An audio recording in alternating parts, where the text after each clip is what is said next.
Bienvenidos hermanos. Hoy, concluyendo la serie de predicaciones cara a cara con Cristo, repasando los temas que pudimos estudiar en semanas anteriores, iniciamos con cara a cara con Cristo por nuestro hermano Ángel Paz. Posteriormente, nuestra hermana Yamilede González nos estuvo conversando acerca de pasión por Cristo. La semana pasada, nuestra pastora Celestina de Thorn nos habló sobre iglesias que no actúan.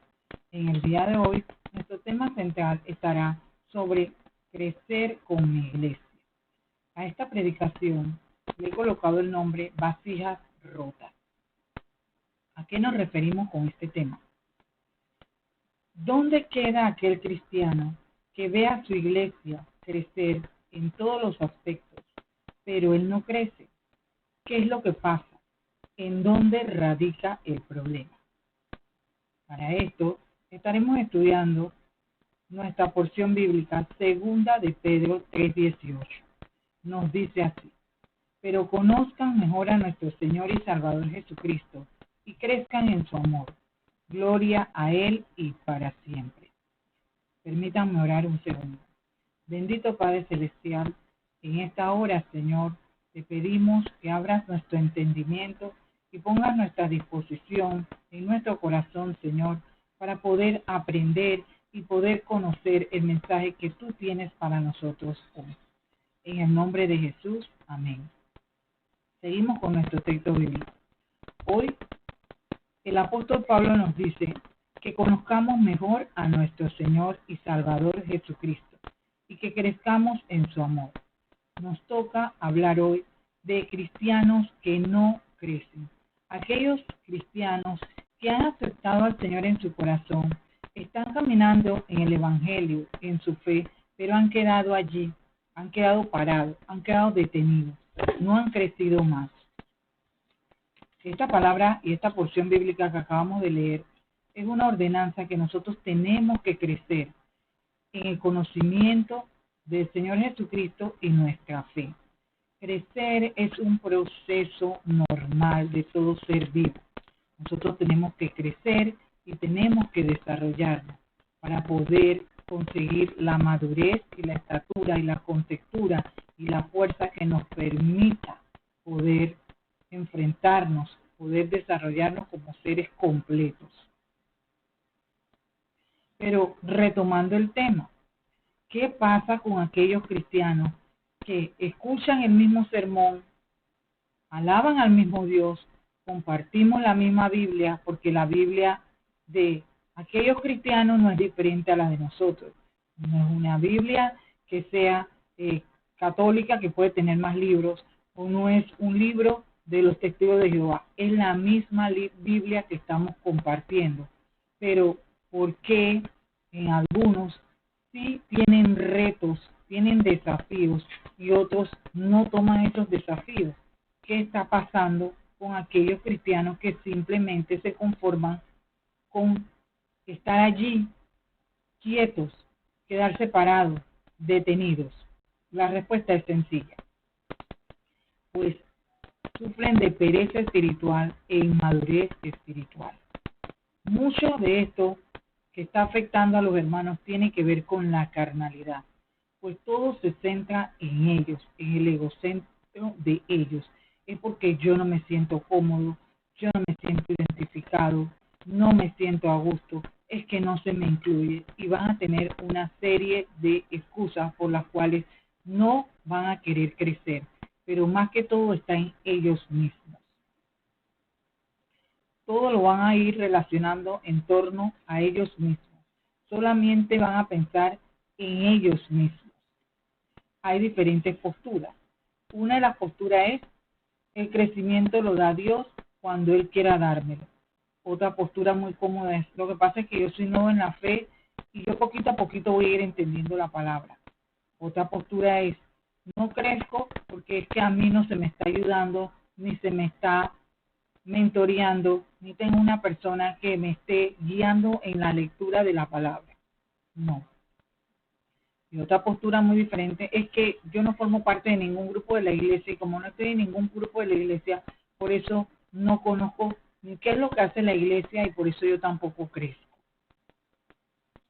Recordemos algo, nosotros tenemos que desear, como nos dice la Biblia, que como los bebés que desean ese alimento, esa leche que sea tierna para poder crecer, para poder desarrollarnos, para poder tener las vitaminas, para poder tener el complemento que nos permita ser útiles, poder crecer, ser sanos. Nosotros tenemos que desear, así como deseamos los alimentos, así tenemos que desear el conocimiento de la palabra en el Señor. Es importante que nosotros lo deseemos, porque en la manera en que nosotros lo vayamos a querer, así mismo nosotros vamos a cambiar nuestra actitud. Segunda de Corintios 5:17 nos dice, de modo que si alguno está en Cristo, nueva criatura es. Las cosas viejas pasaron y aquí todas son hechas nuevas. Hoy, como comunidad cristiana, nos vamos a apropiar de esta palabra, porque esto significa, primero, de modo que si alguno está en Cristo, usted está en Cristo, yo estoy en Cristo. Si yo estoy en Cristo, voy a ser una nueva criatura. Las cosas viejas pasaron, es decir, si yo miro mi reloj hace un segundo, ya eso es pasado. De aquí en adelante lo que vamos a construir es nuevo. Si usted se equivocó, si usted tenía pereza, si usted no tenía la disposición, si usted buscaba cualquier excusa, pues a partir de ahora la palabra nos exhorta a que seamos nuevos, para que nosotros podamos nuevamente replantearnos y ver dónde estamos situados y hacia dónde queremos ir. Es importante que nosotros dispongamos en nuestro corazón crecer en el conocimiento de la palabra. Recordemos que nosotros formamos parte de un cuerpo y nuestra iglesia necesita avanzar. De nada sirve que nuestra iglesia tenga un objetivo si nosotros no vamos alineados al objetivo de la iglesia. No permite que podamos alcanzar los propósitos para los cuales el Señor nos ha llamado a cada uno de nosotros. Por eso retomamos. Las cosas viejas pasaron y aquí todas son hechas nuevas. ¿Por qué utilicé el término vasija rota? Quiero que cierre sus ojos y se imagine qué es una vasija rota. Una vasija rota es un contenedor en el cual usted va llenando, lo va llenando, se va vaciándolo de agua, usted lo va llenando y esa agua se diluye. Todo lo que usted vaya llenando ahí se pierde. Nosotros no podemos ser vasijas rotas. Que estemos escuchando la palabra y toda esa palabra se vaya perdiendo. Que nosotros veamos que nuestra iglesia está en otro objetivo, tiene ministerio, tiene propósito y nosotros en nada de eso estemos participando. También puede darse el otro caso, de que nosotros estemos asistiendo constantemente a la iglesia, de que nosotros estemos en todos los ministerios, pero nosotros realmente no lo estamos haciendo con el propósito de poder agradar a Dios, ni tampoco con el propósito de crecer en Dios. Lo estamos haciendo por mero cumplimiento. Igual vamos a hacer una vasija rota. El Señor quiere que nosotros seamos vasijas útiles, sobre las cuales vayamos llenándolo. Si eso es aceite, que ese aceite se vaya llenando y que se vaya multiplicando y que usted vaya dándole a otras personas. Como el pasaje de la viuda, que mientras más vasijas ponía, más se llenaban de aceite. Así debe ser usted y debo ser yo. Vasijas útiles, no seamos vasijas rotas. Pero a partir de este momento, como acabamos de decir que todo es hecho nuevo, quiero que usted se levante 2 segundos y busque un papel, busque un bolígrafo y comience a anotar. Las estadísticas de personas que son versadas en la educación indican que el 95% de lo que usted escucha, óigame bien, el 95% de lo que usted escucha, a usted se le va a olvidar en menos de 72 horas. Por eso a partir de ahora vamos a cambiar nuestra actitud con C, que es la manera de hacer las cosas.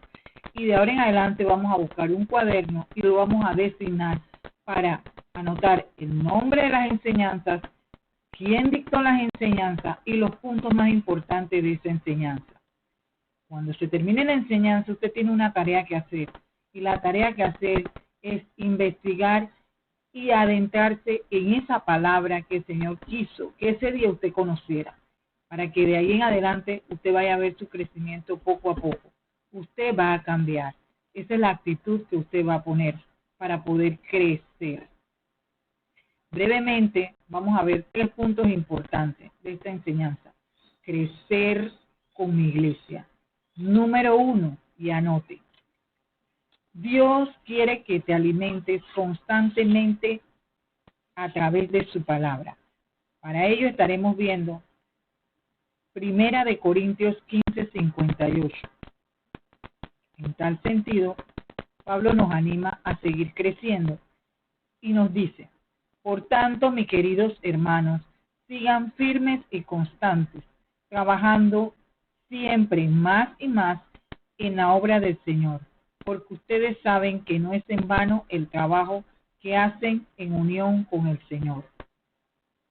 2 aspectos importantes que tenemos que considerar y que todos lo sabemos.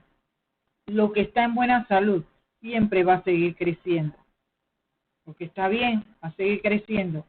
Lo que está mal, lo que está dañado, es lo que no va a crecer, se va a estancar, se va a dañar y se va a morir. Pero nosotros estamos bien, por lo tanto nosotros vamos a seguir creciendo. En esta palabra, Pablo nos dice: por tanto, queridos hermanos, sigan firmes y constantes. Mientras nosotros caminamos en la vida cristiana, nosotros vamos a encontrarnos diversas situaciones que pueden hacer tambalear nuestra fe. El apóstol Pablo nos exhorta a mantenernos firmes. Tenemos una posición que defender. Hemos sido comisionados para pelear allí, aunque la lucha resiste. En este momento, sé que muchos se encuentran en situaciones difíciles, situaciones en donde me suspendieron el contrato, situaciones en donde no tengo el dinero para pagar la renta, situaciones en donde tengo 3 meses de luz, 3 meses de agua, tengo 3 meses de cable, tengo deudas que no he podido cancelar. Quizás me han dado un diagnóstico de COVID positivo, quizás me han dado un diagnóstico de otra enfermedad. Nosotros vamos a tener diversas situaciones en el transcurrir de nuestra vida, pero la palabra nos dice: seamos firmes y constantes. Una de las cosas que ustedes me han escuchado anteriormente es que alegremente las personas dicen, se autoproclaman cristianos. Digo, la vida de cristiano es un estilo de vida que hay que ir alimentando y hay que ir sedimentando, pero es con pasos firmes, pasos cortos, pero pasos firmes. Es decir, a pesar de todas las tribulaciones y angustias que nosotros pasemos, si nuestra fe está en Cristo, esa debe ser nuestra vara para poder afianzarnos allí, para poder detenernos allí y saber que el que nos llamó nos está respaldando. No es fácil, el Señor nos los advirtió. Él dijo que en esta vida íbamos a tener aflicciones, pero dijo: no teman, no teman. En esta vida tendrán aflicciones, pero no teman, yo he vencido al mundo. Él nos está prometiendo una victoria, no inmediata, porque no podemos definir que el tiempo sea ya y ahora, pero nosotros tenemos que ser constantes. Nosotros no podemos ser movidos por estado de ánimo, como los globos cuando los soplamos, que están duros, están grandes, están hermosos, pero poco a poco, con el transcurrir del tiempo, ese globo se va bajando, se va desinflando, se va poniendo aguadito y se va moviendo de un lado a otro lado. Nuestra fe no puede ser de la manera como si fuera un globo, que nosotros hoy estamos alegres, y porque estamos alegres y estamos contentos con el Señor. Mañana estamos deprimidos, ya no queremos saber de Dios. O sea, no podemos ser fluctuantes, porque el Señor está con nosotros en todo momento. Él nos ha dado promesas y siempre está la insistencia de que las promesas son para los hijos. Pero como hijos, nosotros tenemos responsabilidades Y si Dios está conmigo todos los días, porque yo sé que Él no ha sido inconstante, Él está conmigo. A pesar de todas mis tribulaciones, de todas mis angustias, de todos mis dolores, Él está conmigo. Él no me va a dar más carga de la que yo no puedo soportar. Pero nosotros tenemos que ser firmes en nuestra fe. Lo que pasa es que cuando estamos en un ambiente cómodo, nosotros nos sentimos bien, pero cuando cambiamos de escenario, inmediatamente se nos mueve el piso. Digo, eso es normal. La Biblia está llena de personas igual que tú y que yo. Personas que tuvieron etapas, tuvieron problemas, tuvieron cambios, no eran perfectos, por lo cual nosotros no somos quienes para juzgar a nadie, porque si nos vamos a la Biblia está llena de escándalos. Mucha gente hizo cosas que no eran correctas, pero con el favor de Dios, la misericordia de Dios, hizo que ellos pudieran nuevamente orientarse y encontrar lo que Dios tenía, el propósito de Dios para ellos. Prueba es que ellos sus nombres están escritos en la Biblia para enseñanza nuestra. Esto lo vivió Elías. Elías fue un profeta que Elías oró y el Señor le respondió pidiendo agua. Oró pidiendo fuego y el Señor le respondió. Elías mató 400 Baales un día anterior y ese día Jezabel le dijo, mañana a esta hora te voy a matar. Eso fue lo suficiente para que Elías, un guerrero valiente, le movieron el piso, le cambiaron el escenario, como te lo pueden cambiar a ti, me lo pueden cambiar a mí, dándonos hoy una prueba positiva de COVID, y va a hacer que nosotros tambaleemos. ¿Y qué hizo Elías? Elías huyó y se escondió en una cueva. Pero cuando él se fue para esa cueva, detrás estaba Dios y mandó los ángeles allá a que le dieran alimento, a que le dieran agua, a que tomara ánimo. Y le dijo, ¿sabes qué? Tu camino no queda aquí, tú tienes que seguir. Y le puso otro propósito, el cual él cumplió y pudo obtener victoria. Así eres tú y así soy yo. No podemos cansar, podemos decaernos, pero no nos podemos rendir. Por eso el apóstol nos dice, firmes y constantes, trabajando más y más en la obra del Señor. A veces nos cansamos de que estamos llamando a los hermanos, de que quizás estamos mentoreando a una persona y la persona te dice, yo no voy a ir, si tú no me pasas a buscar, yo no voy a ir a la iglesia. Pero usted tiene que seguir en la obra, porque usted trabaja es para Dios. No se fije si lo hizo el otro hermano, si las demás personas no lo dicen. Fíjese que usted lo está haciendo para Dios. Porque también le dice la palabra, porque ustedes saben que no es en vano el trabajo que hacen en unión con el Señor. En mis fuerzas no lo puedo hacer. Siempre tiene que ser unido de la mano del Señor. Importante. Entonces, recopilando, mantener siempre nuestra posición firme y constante. Y Dios quiere que te alimentes constantemente en su palabra, porque tú estás sana y tú tienes que seguir creciendo. Tú no estás enfermo. Tú no eres una vasija rota. Tu vasija tiene que seguir llenándose. Número 2, Dios quiere motivarte a que te desarrolles. Vamos a la escritura primera de Tesalonicenses 1, del 4 al 8. Nos dice así la palabra.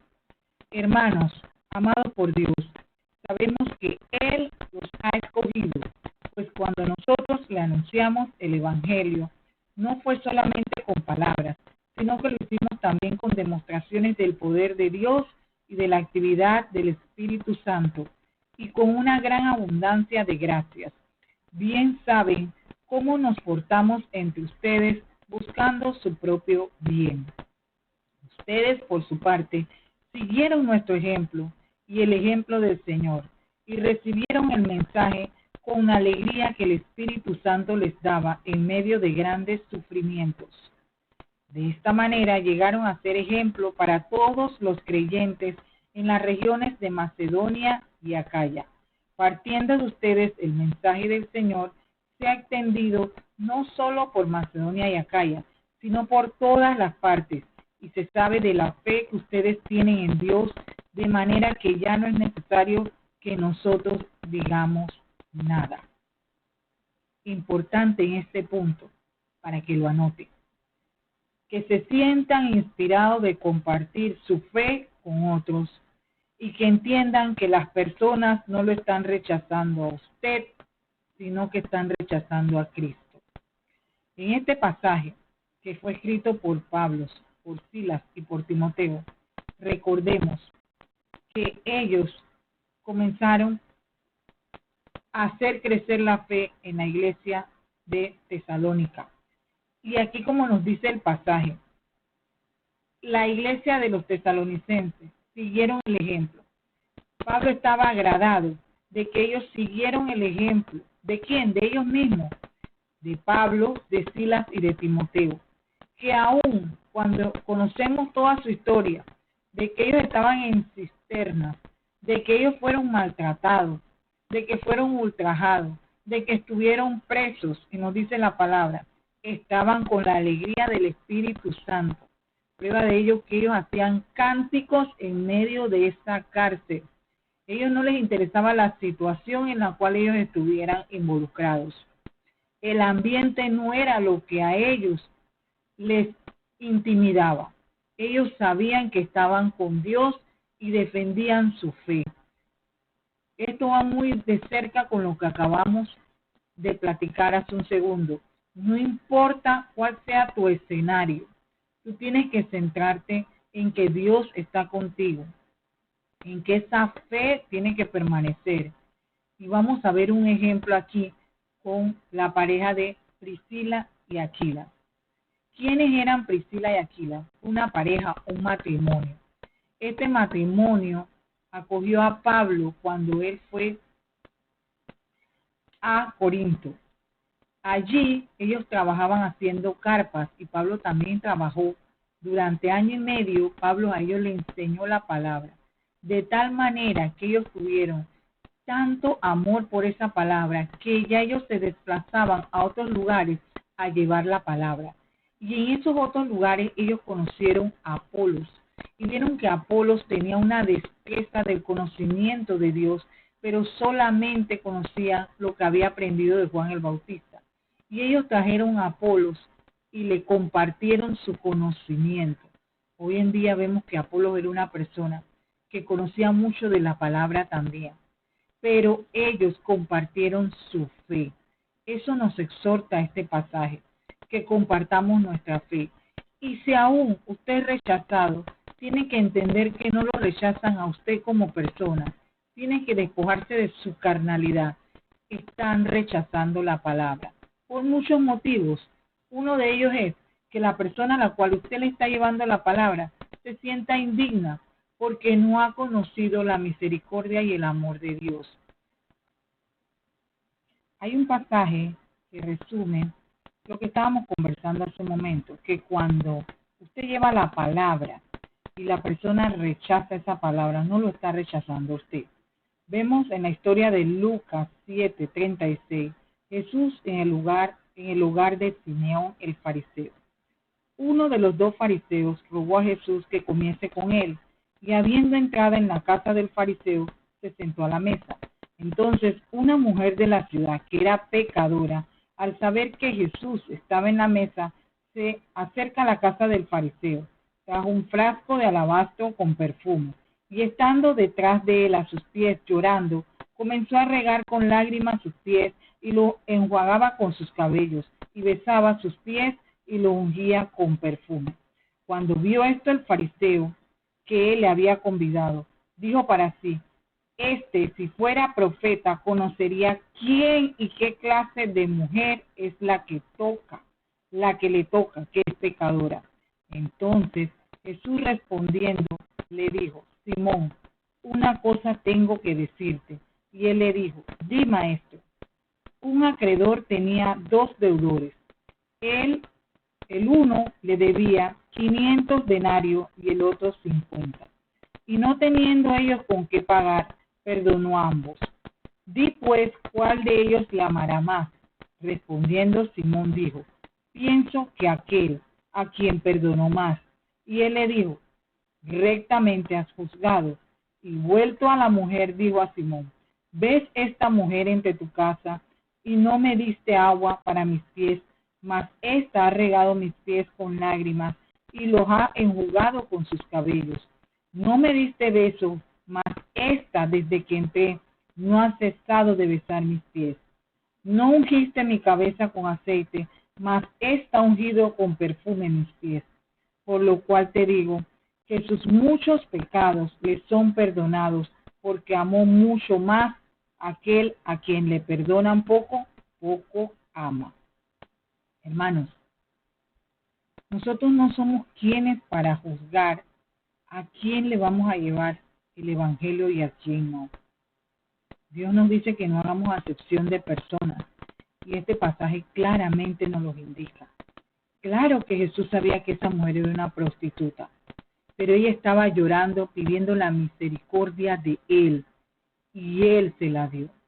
Nosotros que nos denominamos cristianos somos muy sagaces y muy dispuestos a estar señalando a los demás y a estarnos fijando cómo se viste, cómo habla, cómo camina, cómo conduce.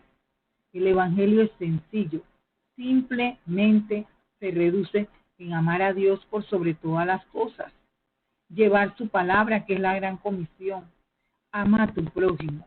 El evangelio no te dice a ti, señala a tu prójimo, ni búscale los defectos a tu prójimo, y fíjate si tu prójimo tiene tatuaje o no tiene tatuaje, si tiene escote o no tiene escote. No, el Señor te dice que tú tienes que aceptar a los demás, porque al que mucho se le perdona es el que más ama. La iglesia va a estar llena de personas imperfectos. La Biblia está llena de personas imperfectas, las cuales el Señor transformó. El mismo Pablo correteaba a los cristianos. ¿Quién era David? A ver, ¿quién era David? David fue asesino. David traicionó a su mujer. Entonces, ¿quién era Pedro también? Pedro era una persona que tenía una altivez muy alta. Pedro actuaba imperativamente. ¿Quién era Rahab? Era otra prostituta. Entonces, si nos ponemos a ver los defectos de las personas y que si el Señor no va a trabajar con nosotros porque somos tal o somos cual, entonces el Señor no nos hubiera regalado esa enseñanza tan grande y ese libro que todavía día a día se cumple su palabra y todavía no ha terminado de cumplirse, que es la Biblia. Si nosotros realmente nos metemos a estudiar la Biblia, podemos entender y cambiar nuestro corazón y darnos cuenta que el Señor no está viendo nuestro prototipo como somos exteriormente. El Señor está viendo nuestro corazón. De nada nos sirve vestirme con trajes hasta la rodilla, con escotes hasta el cuello, de tener la Biblia bajo el brazo, de estar todo el tiempo en actividades en la iglesia, si mi corazón realmente no le pertenece a Él y estoy cumpliendo y tengo una mera religiosidad. El crecimiento tiene que ser en base al conocimiento de Dios. Si usted conoce el corazón de Dios, entonces usted puede entender que Dios no hace acepción entre ricos, pobres, chinos, negros, blancos, chiquito o grande, prostituta o no prostituta, homosexual o heterosexual. El Señor ama a toda su creación, porque Él la creó. Y si Él solamente nos dice, son vasijas rotas, pero yo tengo la potestad de poder transformarlos. Yo soy el alfarero que lo hizo a cada uno de ustedes. Si usted tiene una rajadura o si usted tiene un hueco grande, usted entra a ese taller de ese maestro, ese alfarero, y téngalo por seguro, usted va a salir perfecto siendo una vasija útil, la cual se va a poder utilizar una y otra vez. Punto número 3, y concluimos. Dios quiere motivarte a servir sin interrupciones. Para ello estaremos viendo el pasaje 2 de Samuel 6 del 1 al 15. Yo lo voy a reducir. 3 aspectos importantes. 1, no nos podemos rendir fácilmente con Dios. 2, recordar a quién le estamos sirviendo. Número 3, no dejarle mi puesto a otro. No le dejes su puesto a otro, porque yo me siento más cómodo. Y lo vamos a ver en esta historia. Porque si el Señor te asignó a ti o me asignó a mí, es porque Él tiene una bendición y un propósito para ti en esta asignación. Y veamos entonces lo que nos dice el pasaje. Lo voy a cortar como se los dije. David lleva el arca a Jerusalén. Una vez más, David reunió los 30 batallones de soldados escogidos de Israel. Con todo su ejército partió hacia Balá de Judá para trasladar de allí el arca de Dios, sobre la cual invocaba su nombre, el nombre del Señor Todopoderoso, que reina entre los querubines. Colocaron el arca de Dios en una carreta nueva y se la llevaron a la casa de Abinadab, que estaba situada en una colina. Usa y Ahío, hijos de Abinadab, guiaban la carreta nueva que llevaba el arca de Dios. Ahío iba delante del arca, mientras David y todo el pueblo de Israel danzaban ante el Señor con gran entusiasmo y cantaban al son de arpas, liras, panderetas, citros y címbalos. Al llegar a la parcela de Nacón, los bueyes tropezaron, pero Usa, extendiendo su mano, sostuvo el arca de Dios. Entonces la ira del Señor se encendió contra Usa por su atrevimiento y le hirió de muerte ahí mismo, de modo que Usa cayó fulminado junto al arca. David se enojó porque el Señor había matado a Usa, así que llamó a aquel lugar Pérez Usa, nombre que conserva hasta el día de hoy. Aquel día David se sintió temeroso del Señor y exclamó: es mejor que no me lleve el arca del Señor. La historia concluye en que el arca se deja en la casa de uno de los levitas, y allí esa arca se queda 3 meses y él puede observar que esa familia prospera. Había una instrucción que David había obviado y que no había consultado con Dios, que era que el arca no podía ser trasladada por cualquier persona. Estábamos hablando del arca de Dios. El arca de Dios era sagrada. ¿Qué había en el arca? En el arca se dice que estaban las tablas de Moisés, estaba la vara de Aarón y había maná, comida, maná, y era de oro. Pero esa arca, por más que a veces la intención de nosotros puede ser buena, pero no es lo que Dios te ha dicho que tienes que hacer, no es en tu fuerza. Tú tienes que consultar con el Espíritu Santo. ¿Qué hizo David? David se fue a buscar a los militares y convocó a muchas personas. Hizo fiesta porque él en su alegría, él quería honrar a Dios, pero ya habían instrucciones. Esa arca solamente podía ser cargada por personas santificadas, por los levitas. Y no podía llevarse en carro, tenía que ser cargada en los hombros. David se molestó con Dios porque él diría: pero es que yo te quería traer aquí, mi intención no era mala, pero esa no era su instrucción. Esa no era la instrucción. Dios sí le había dicho que quería irse a Jerusalén, quería estar en Jerusalén, quería que lo adoraran en Jerusalén, pero esa no era la manera en que tenía que hacerse. Entonces muchas veces nosotros delegamos asignaciones que Dios nos ha encomendado a nosotros, pero no nos fijamos realmente cómo se están llevando a cabo, si es bajo la instrucción que el Señor te dio a ti te dio esa instrucción. Tú la delegaste, pero lo hicieron mal. Posteriormente, ya David, habiendo consultado con el Señor, se percató de cómo debía trasladarse esa arca. Y entonces fue cuando los levitas fueron a la casa de Obed-Edom y buscaron el arca y la trasladaron. En ese momento hasta las vestimentas de David cambiaron y él danzó con mucha más alegría y pudo cumplir con el cometido de llevar el arca a Jerusalén, siguiendo las instrucciones que el Señor le había dado. Importante, tenemos que seguir instrucciones. Dios no lo va a meter a usted en un lugar sin haberle dicho cuáles son las instrucciones. Él no le va a decir a usted se va a meter en Colombia en una selva donde están los los paramilitares, usted vaya allá porque es que Dios me dijo que yo voy para allá a ciegas. Si Dios no le dijo eso, téngalo por seguro que el desenlace no va a ser positivo. Usted tiene que seguir las instrucciones que Dios le ha dado. Si Dios le dice a usted, usted va a ir a la selva y va a entrar al terreno de los paramilitares y ahí va a encontrarse con fulanito de tal y tiene que hacer esto y esto porque le va a dar las instrucciones específicas. Entonces usted lo va a hacer y el propósito de Dios se va a cumplir. Por eso era que en los 3 puntos que nosotros habíamos mencionado anteriormente decía que no podemos dejar que las asignaciones que Dios le ha dado a usted las tome otra persona, porque él no se la asignó a ella, se la asignó fue a usted. Nosotros tenemos que motivarnos a seguir sirviendo a Dios y no rendirnos. Ok, no pude llevar en el primer viaje el arca, entonces hasta ahí quedé.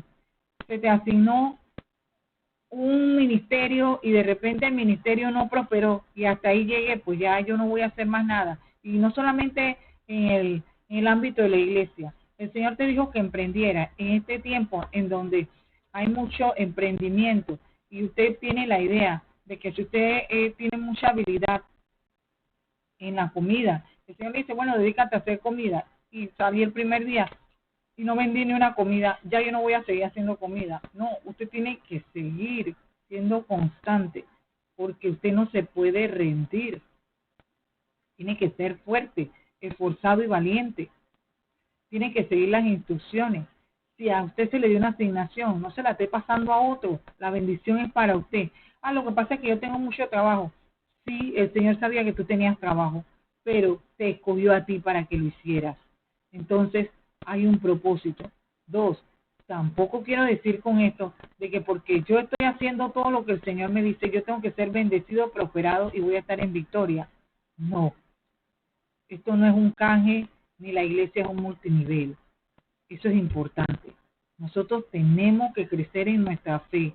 Usted va a trabajar porque así Dios se lo pidió. Usted no va a trabajar esperando el qué me va a dar Dios a cambio.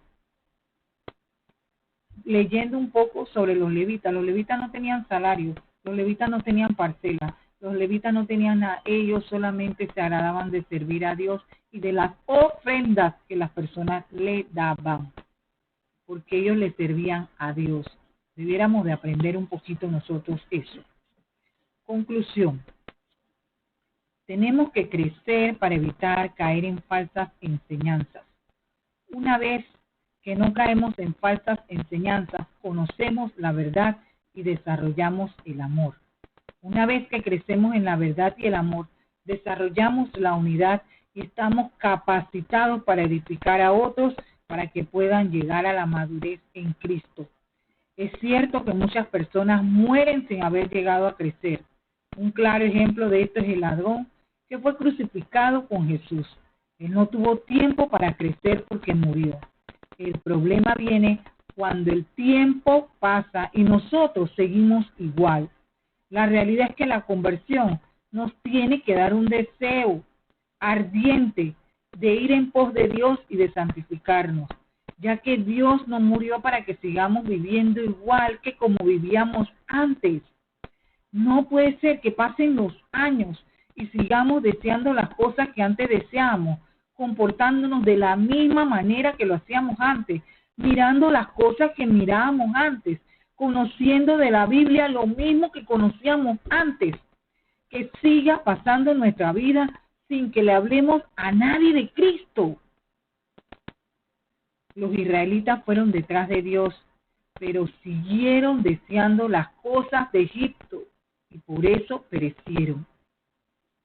El propósito de Dios es que todos lleguemos a ser a la estatura del varón perfecto, de la varona perfecta, porque el riesgo primordial es que seamos arrastrados por el pensamiento del mundo. No seamos vasijas rotas, que con el tiempo se convierten en trastos inútiles, porque solo ocupan espacio. Seamos vasijas útiles, que cumplen el propósito de llenarse una y otra vez más. Y si usted ha concluido que es una vasija rota, entre al taller del maestro. que ese alfarero lo va a moldear y va a hacer de usted una vasija perfecta y hermosa. Que el Señor los bendiga. Amén.